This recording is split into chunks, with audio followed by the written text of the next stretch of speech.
एक बार की बात है, एक गरीब औरत थी जिसका नाम आयशा था। वह एक छोटे से गांव में अपने माता पिता और छोटे भाई बहनों के साथ रहती थी। उसके पिता एक किसान थे, लेकिन खेत बहुत उपजाऊ नहीं था और वे अक्सर किसी तरह का गुजारा करते थे। आयशा एक बुद्धिमान और जिज्ञासु लड़की थी। वह अपने आसपास की दुनिया के बारे में जानना पसंद करती थी। वह एक वैज्ञानिक बनने का सपना देखती थी, लेकिन वह जानती थी कि अपने परिवार की वित्तीय स्थिति के कारण उसे अपना लक्ष्य हासिल करना मुश्किल होगा। एक दिन आयशा के पिता बीमार पड़ गए। वह काम करने में असमर्थ थे और परिवार की आय और भी कम हो गई। आयशा को अपने परिवार की मदद करने के लिए स्कूल छोड़ना पड़ा।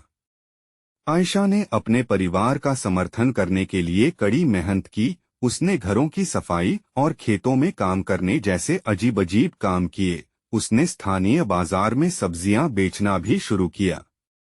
अपनी व्यस्त दिनचर्या के बावजूद आयशा ने वैज्ञानिक बनने के अपने सपने को कभी नहीं छोड़ा। वह देर रात तक पढ़ाई करती थी और स्थानीय पुस्तकालय से किताबें उधार लेती थी। उसने घर पर भी अपने स्वयं के प्रयोग करना शुरू कर दिया।